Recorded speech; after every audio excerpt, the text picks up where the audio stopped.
Welcome to the BarBend Podcast, where we talk to top athletes, coaches, influencers, and thinkers from around the world of strength sports.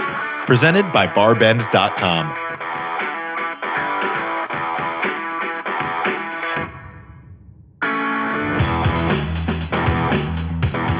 Today on the BarBend Podcast, I'm very excited to have Emily Hu on the program. She's a multi-time world record-holding powerlifter and also someone who's crossed over into the mainstream on NBC's Titan Games during the first season. So really excited to have her on. Emily, thanks so much for joining the show. And if you wouldn't mind, give us a little background as to how you got involved in strength training and powerlifting.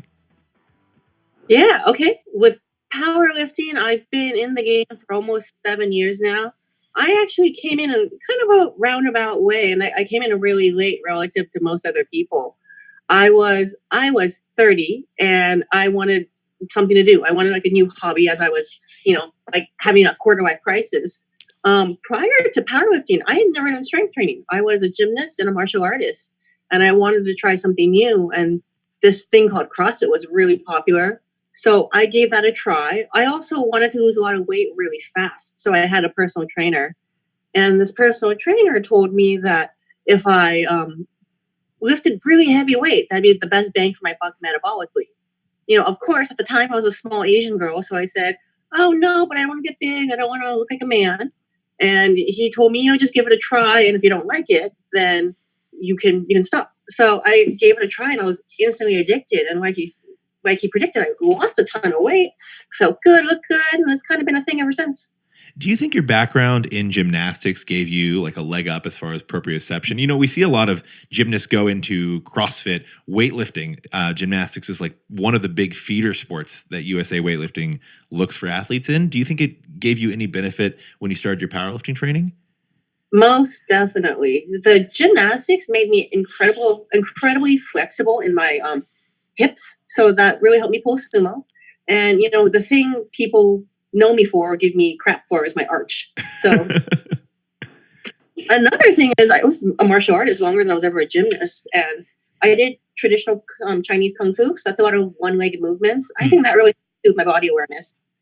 Do you still incorporate any of, could it be training, warm-ups, drills from your gymnastics and martial arts days into your powerlifting routine? So by and large, I don't do any kind of martial arts training anymore. But with gymnastics, I'll actually go to class like maybe once every month. Probably less. Maybe once every 2 months. I go to a gymnastics class because I think the stretching is really good and it's really helpful. So I'll incorporate the gymnastic stretches for especially my back. And then sometimes I do the middle splits because I find it's a really great stretch after squatting. Awesome. That's awesome. Now, so you started powerlifting about 7 years ago. When did you first start competing? And when was the first time where you thought to yourself, wow, I can be really good at this? So I started competing almost 7 years ago. I wasn't powerlifting very long, but to be fair, I was doing really heavy bodybuilding with a personal trainer. Mm-hmm. So he would have me do bodybuilder style deadlifts. I did squats every so often, but I never benched because it just, to me, seemed like the scariest thing in the world. And I was so certain I'd be terrible at it. So I did deadlifts all the time. And I remember 275 was really easy. And at the time, this was like 8 years ago, you didn't see girls in the gym deadlifting. If you did, maybe you saw them deadlifting like a quarter plate. So right. For that, I thought, hey, maybe I'm kind of strong. It'd be really fun to enter a deadlift-only powerlifting competition.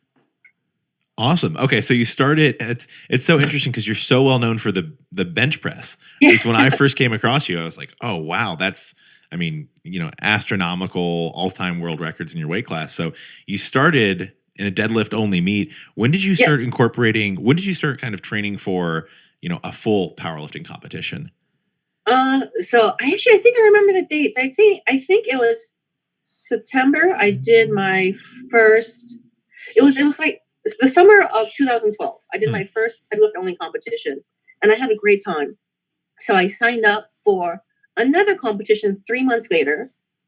And in the interim, I met this guy named Dan Green who had just broken a bunch of world records, and he just so happened to live near me. Pretty good guy to come across early in your powerlifting career. And at this point, he had not become a household name yet. So I said to him, well, I've entered a deadlift competition 3 months from now. Could you train me? And he said, yes, but realistically, you should compete in a full powerlifting meet and you should train for everything. And I said, well, I don't want to do this bench thing. And he was like, it's not that bad. I'll teach you. And I was like, I really don't want to do this bench thing. I just deadlift, maybe I'll consider squatting. And we trained for like 1 month. And then I had my second deadlift only competition. And I didn't realize, but I signed up for the whole meet. So luckily, I at that point, I'd known Dan for like 2 months. And I called him panicking. And then he said, don't worry, I'll come to the meet and I'll get you through this. And I got best lifter that meet. And then I broke every USPA state record for my weight class. That's a pretty happy accident there. So when did you first compete internationally, and when did you break your first world record? I know there have been a few. So if you have to kind of like go back in the mental catalog. I think RUM would be it. RUM, even though it's located in the US, I think that's like an international meet because, it was started with the hopes of like joining North America. RUM, I think, was like probably a year and a half later. Mm-hmm. That I did bench only. That was in Florida. And then first world record was 3 years later. Yeah, it was 3 years after my start date. Awesome. And that was in the bench press, right? That was in the 52 kilo weight class. So I had really, really skinny for that. And I remember telling Dan 6 months out, hey, for Boss of Bosses, I want to attempt this. I want to attempt to break the 52 kilo record. And he said, okay, sure. So as we got really, really close to Boss of Bosses, maybe like we were 1 month out, I was well over the 52 kilo weight record. And then I was really close to the 56 kilo record. And so I said to Dan, do you think I could break both in this year? And he said, yeah, just give it a try. So I broke the 52 kilo world record at Boss of Bosses in the summer of 2015. And then 2 weeks later, I just did a water cut and I showed up to another competition. I showed up to like SPF Worlds. And then I broke the record for the 56 kilo weight class 2 weeks later. That's awesome. Now, so you're by this point, you're an established powerlifter, world record holder, competing regularly. You're probably best known in the public consciousness, though, in the general public, for your stint on NBC's The Titan Games. When and how did that come about? Oh, that was really random too. I think in life I'm so lucky. I don't have to do much, and I feel like once you're open to opportunity, like you can find good ways to make things happen for yourself. Like I stumbled upon Dan by accident, and that's been like a very happy coincidence. The Titan Games was rather similar. I was in Nepal backpacking, and a friend of mine like pressed me into some Facebook casting call, and it was a casting call for the Titan Games. And then the casting director DM'd me, and he said, "Hey, like we've looked into your powerlifting, and we've looked at your Instagram profile, and you seem like just the person for this show. Could we have like a phone call?" And I said, "Well, I'm in Nepal, but I get back Thursday night. When does audition close?" And he was like, "Friday." And I said, "Oh, well, I can't audition from Nepal. I don't have internet here." And then he said, "Well, okay, can you Skype me on Friday? And then we will just do a quickie phone interview. And if we like you, then we'll send that to the directors. And that can serve as your audition." So at the time, I worked at Google. And so I think I did my interview for my lunch break at Google. This might be the easiest casting experience anyone's ever had for network television. Yeah, I was on vacation and NBC called me and I just took a phone call. And then 6 months later, I'm on TV. I like I said, I think that I've talked to a lot of people. So I have a lot of friends who live in LA or they live in New York, and they're professional actors. And if they were to hear this when they listen to this podcast, they're just going to be so mad inside because they worked their whole lives. No, that is awesome. And it makes sense. Like when I first heard about the Titan Games, I was thinking in my head through, athletes who I thought might be really good candidates for the show. And so when I saw your name announced, I was not surprised in the least. But what was your experience like filming that? Oh, it was really strange. I think with a powerlifting competition, you go in knowing exactly what you're going to get and what you're going to do, and you plan very aggressively. And unless you accidentally sign up for a full meet when you meet a deadlift only. Right. So, I think one of my strengths is I'm a great planner. I'm actually like a really neurotic planner. So maybe that's not as much of a strength as sometimes a weakness for me. But for powerlifting meets, I feel like I prepare really far ahead of time. And I try to like train whatever weakness I think I have and prepare for any unknowns. With reality TV, you don't get any of that. You kind of just show up. And this was like the first season. So I think NBC was really fleshing out what they were going to do still. So nobody knew what we were going to do, not even the staff. And we'd go there and, they didn't want to tell us anything because they didn't want anyone to have an unfair advantage. So we kind of found out when we would compete 1 or 2 days before. And then we didn't know what we were doing. And we just showed up and they said, all right, you're going to do this. Now go do it. So you didn't so stressful. You didn't know like what implements you'd be doing. You didn't know what tests you'd be doing. They truly kept it a surprise because they don't want anyone to have an advantage to start training for something. So did you find out when you found out like what the events were going to be, was it as you were like walking out to do the event, or did you have like a 20-minute heads up? Did they like? No, we had like a 2-hour heads up. Okay, so you could like warm up for something somewhat appropriately. I suppose, but my event was the big cannonball thing. So, besides like warming up my core, I didn't know what I was going to do. So I just, try to stay calm.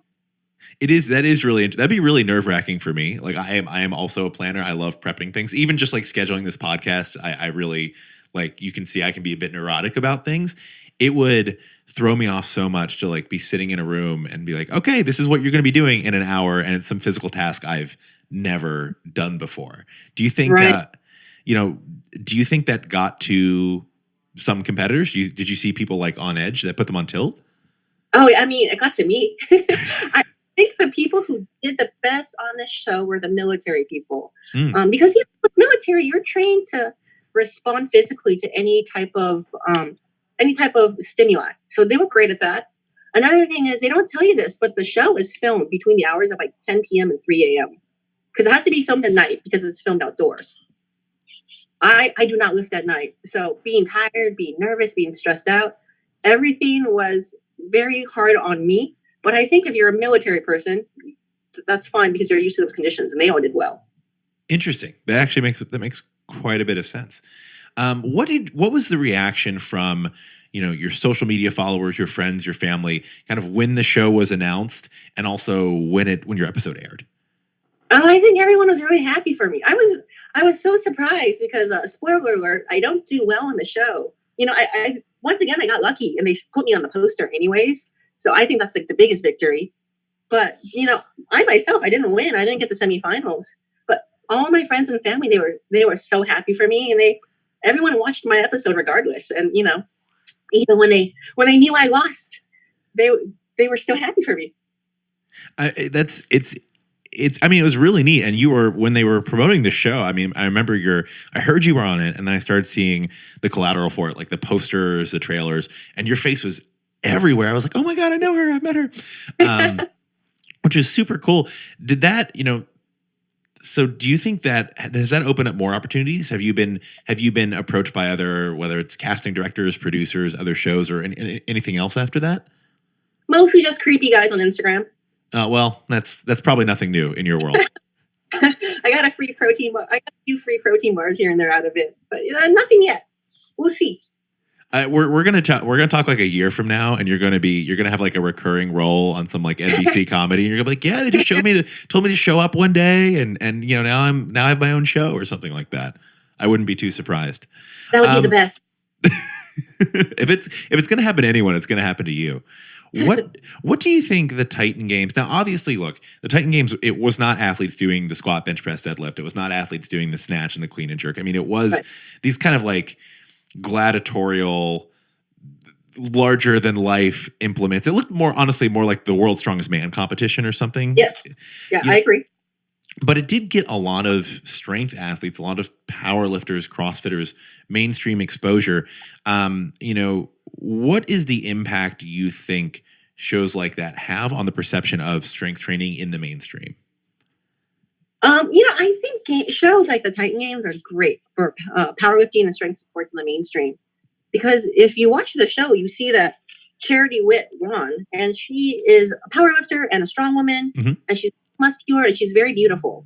So people like her actually give female lifters a very positive image. People, you know, a lot of women used to think, oh, well, if I'm a bodybuilder, I'm going to look dysmorphic and big and gross and like a man. But then they see someone like Charity Witt, who's actually very strong, as most of the other competitors were. Everyone was very strong and very feminine. There were none of these like negative stereotypes of women in strength sports. So I think any female who would be apprehensive about strength sports might look at these girls and say, well, you know, these girls all look wonderful and they're also strong and they can do all these like crazy tasks. And a fun fact, they didn't scale down any of the tasks for the women. So pound for pound, we did more work than the men, right? You look at that and you see pretty girls doing it who have great bodies. And I mean, I would say that's great for powerlifting. That's good for strong women. That is interesting how they didn't scale any of the tasks, and it wasn't weight classed. So you weren't, it was all kind of an open category. So it wasn't like the 52 kilo Titan games. Right. Interesting. That's very interesting. Another thing I think that I found from the Titan games from friends and family of mine who, know what I do with BarBend, but still might not like follow along super, super closely, is it did start to, I think, break down this perception that all strength sports are just bodybuilding, which is, I think, one of the most prevalent things. Do you still find, like, when you say you're a power lifter, do people confuse powerlifting and bodybuilding more than anything else, do you think? All the time. People will ask if I put on a sequence bikini and spray tan. It's interesting to me because, I mean, I've met you in person, and it made me want to wear long sleeves. No, I'm completely kidding, but you've got fantastic muscular definition, especially in your arms. So I think that I do wonder if people, like, in the mainstream, when they find out you're a power lifter, if they do misconstrue that for bodybuilding. Yeah, I think I get that a lot too. And I get typically the response is, are you a bodybuilder? I will say, no, I'm a power lifter. And then they will respond with, oh, you don't look like one. And I know they always mean it in a nice way. They mean you don't look like a man. It is interesting because, yeah, I mean, powerlifting, weightlifting, I think powerlifting especially, there's just so many different body types. You go from the lower weight classes to the super heavies. If you ask me to describe what a powerlifter is, someone who's covered the sport for years now, I have no idea what to say. I absolutely have no idea, just because there's such a range. So it is interesting that still people kind of like get ahead of that and they'll apologize. They're like, no offense, but you don't look like this thing you are. Right. What do you think? How do you think powerlifting itself, to kind of go into a broader scope here, how do you think the sport itself has changed in the 7 or 8 years that you've been involved in it? The sport's become way more mainstream. CrossFit has done so much for powerlifting. As much as powerlifters love to hate on CrossFit, we really owe them, because prior to CrossFit, we were considered like, the really fat, ugly brother of strength sports. And with CrossFit, it's cool for women to be strong. It's hot for women to be strong. It's hot for women to have muscle. So, and I think CrossFit is kind of like the gateway drug to all strength sports, because most people who are powerlifters and weightlifters and strong women, especially women, they'll say they got into this sport through CrossFit. So I think it's great. I think powerlifting's become more mainstream. You see, there's a large variety of people. It's not just these like meatheads. It's a lot of normal people. It's a lot of former athletes, and that's a lot of first-time athletes. I noticed that I always thought that my stereotype, even kind of before CrossFit had brought strength sports mainstream, was I hung out with a lot of weightlifters. And weightlifters, we always consider ourselves like the big nerds. It was a lot of like PhDs, doctors, people who were overeducated and just kind of wanted to like feel smarter than everyone else. But I think that's something that you find across strength sports these days. You find a lot of, especially for like masters athletes or people who find the sport a little later, you find these like hyper overachievers and these type A personalities, because they always want to change something about themselves. And strength sports is a great way to never be satisfied with your performance. Yeah, that's true.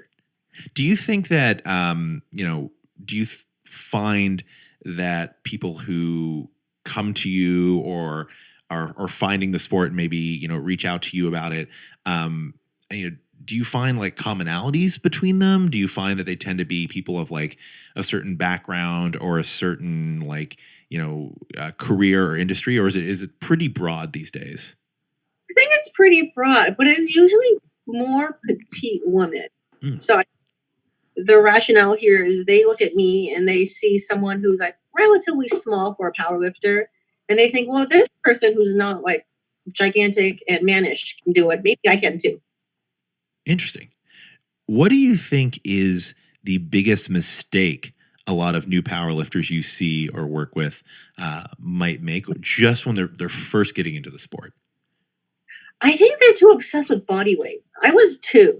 I probably still am now. I am a girl, after all. But, there's a lot of women try to do aggressive weight cuts. They want to go down a weight class because a lot of us get into the sport because we wanted to lose weight. And then there's like this other half of the spectrum that's like very aggressively always trying to gain weight too. And I think part of that is because of Mark Rippleto. In Starting Strength, he tells you like to get strong, you have to gain an enormous amount of weight your first year, just always be eating. So there's that like drink a gallon of milk a day. Yeah. There's this really heavy emphasis placed on body weight the first year. But realistically, the first year, that's probably not the biggest thing you want to be concerned about. You probably want to be concerned about a safe training regimen and good form. Mm-hmm. Do you think that when people get into powerlifting, something that as I learned more about powerlifting, coming more from a weightlifting background, was I really underestimated the role that technique plays and the role that technique development plays, because, how you squat, how you bench press, how you deadlift your first year in the sport may be very, very different than how you're doing those movements 3 years later on. Are you someone who encourages lifters to kind of experiment with form, or do you think that people should kind of lock it in earlier in their careers and just practice that? I think your form should always evolve. There's certain things that are easier to learn when you're a beginner. So, maybe your first 2 years, you'll have a squat that's one way. And then as you get stronger, as your CNS develops, then you'll probably like make tweaks to your form to make it a more advanced type of technique. Mm-hmm. So I don't think anyone should be stagnant ever in anything they do, but not even in lifting. I think there's this misconception of whatever works the first time is going to work every time. Mm-hmm. Things change as you get better. Your technique should be more specific to however you are in that moment. How has your technique on the 3 main powerlifting movements changed over time, over your career? Well, I think the easiest one is like the bench arch has only gotten more dramatic as the years have gone on. I'd say so. My deadlift and my squat technique were not great to start. My squat technique's still not wonderful. I think with deadlift, the only reason I've gone away with not having like the best technique is because my back's very strong. But over the years, I think I'm trying to put a bigger emphasis on my lower half rather than just throwing my back into everything at once. So I'm trying to put more of my entire body into the movement, and hopefully that'll lead to bigger gains because it's not just one muscle group doing everything. Mm-hmm. The next question I wanted to ask in regard to powerlifting training and competition prep is training frequency. How has your training frequency evolved as you've gotten stronger, as you've gotten more experienced in the sport, and as those gains maybe over time come a little bit slower?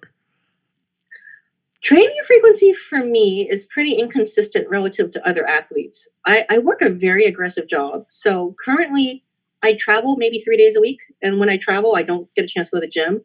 So when that happens, the training frequency suffers. I'd say at this point, I probably train 3.5 days a week. When I first started, I trained maybe 4 days a week the first 2 years. As my stamina got better, I bumped it up to 5. I think by year 4, I tried doing like 6 shorter sessions.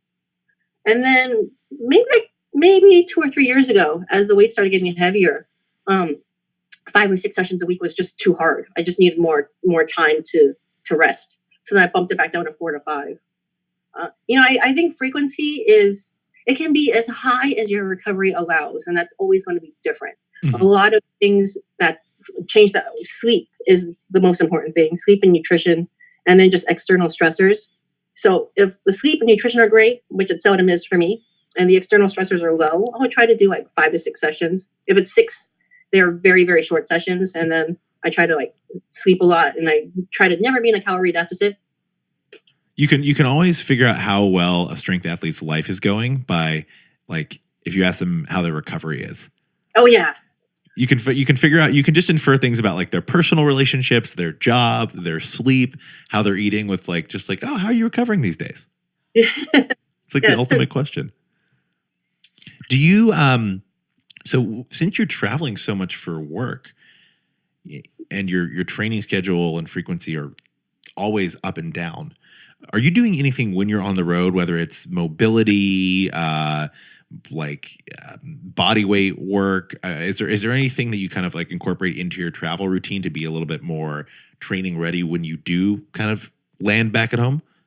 I always travel with a lacrosse ball because I find that when I travel, I'm very stiff, not just from previous workouts, but actually mostly from being like crunched up on a plane. So I'll put a lacrosse ball and, I'll try to mobilize the foam roll. I'm pretty realistic that I won't get a workout in. So I just try to stay like healed and nimble. Gotcha. And your frequency is about three and a half sessions a week, call it. What kind of duration are those for? Are we talking like hour sessions, 2-hour sessions? Are you trying to get in the main movements and your accessory movements into the same sessions? I try to get in the main and the accessory. So I'd say probably 2 hours. Okay. Do you find the recovery time, like in an ideal world, how much time, say you were at home for a stretch of like 2 weeks, how much time would you have to recover, or do you need to recover between those? Those are pretty big sessions. 2 hours is like a lot of time to put your body under that stress. How long between sessions do you need to recover optimally? So in the ideal world, I'd say like 48 hours. I could bench Monday, have a good session, then bench again Wednesday. Awesome. What is your nutrition? What does your nutrition look like these days? Do you do not come to me for nutrition, for like a nutritional model, because I can tell you what to do, but I myself, I eat like a 7-year-old. Is it like just like Frosted Flakes and Fruit Loops all the time? No, it's more like frosted cupcakes and like. Did you? So like you're not like strict like paleo, keto, or any particular thing like that? No. So, well, I'd say if anything, I follow something closer to the Atkins diet. I do very high protein, and then I kind of like switch off between like medium fat or carbs depending on how the needs of the day feel. Gotcha. So you heard it here, folks. Go to Emily for all tips on bench pressing and most things in powerlifting, but don't follow her nutritional model. You can patent the cupcake diet in a few years if you want. Yeah, I think world records. So. Yeah, it'd be just cupcakes with ice cream and then lots and lots of coffee. What is so like after weigh-ins, between weigh-ins and actually lifting, everyone has like their go-to thing. I've heard Pop-Tarts. I've heard cupcakes. Some Twizzlers was something that I hear people do. What's like your refuel, if you will? Ooh, nachos. Nachos? Yeah, but like not right away, because my stomach is always so sensitive, like the first 2 hours after I weigh in. So it's probably something sugary, but then like the big thing I look forward to is something cheesy. Okay. That's a new one for me. Normally you don't you hear people go for like the sweet stuff, nachos. I gotcha. Where's your favorite place to get nachos close to where you live? Oh, there's this place called Nachoria. They have the best chips, and then they do that American style liquid queso. I love that. All right, aggressive. Is it like the melted Velveeta style? Yeah. Oh, that's an aggressive choice. Wow. Okay, she likes what she likes. So is there anything, the last thing I kind of wanted to cover in this conversation, Emily, is I know that you're a very cerebral person. I know that you do a lot on the recovery side that we haven't even gotten a chance to talk about in this podcast. But you've already talked about CNS, nervous system preparation. Is there anything that you do on that end that is a little different, or maybe, something that a lot of other lifters aren't really focusing on too much when it comes to recovery and performance?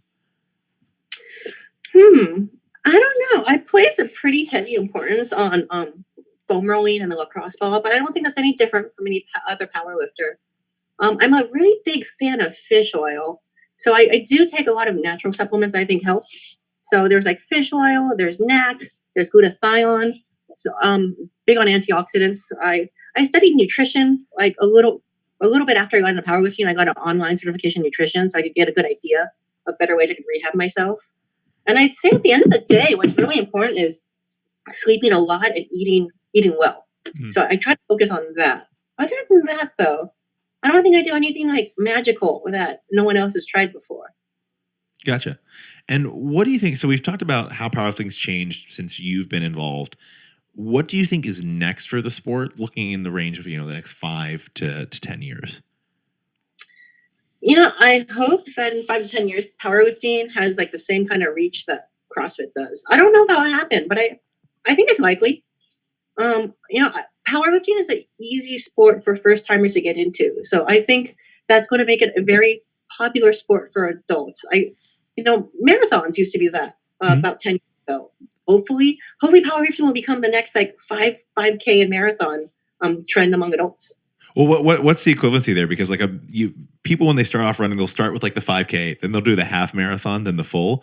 So is that like in powerlifting, the deadlift only meet, then the push pull meet, then the full meet is like the full marathon? Yeah, it's probably like you join the gym, you do like a fun meet, or you do like a single event meet, then you do a regional meet, then and then you get more serious, and then maybe you cut weight for the first time, maybe you travel for the first time.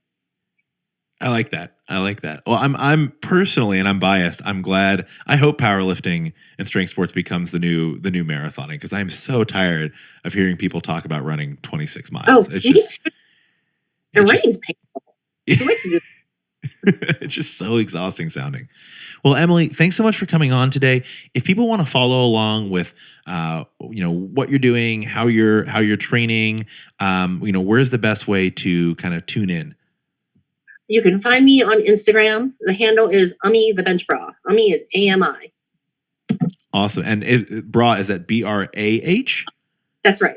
Gotcha. Okay. Remember to have the H at the end, folks. Awesome. Well, Emily, thank you so much for joining. It's always a pleasure chatting with you, and really, really looking forward to what's next for you. Do you have any upcoming competitions?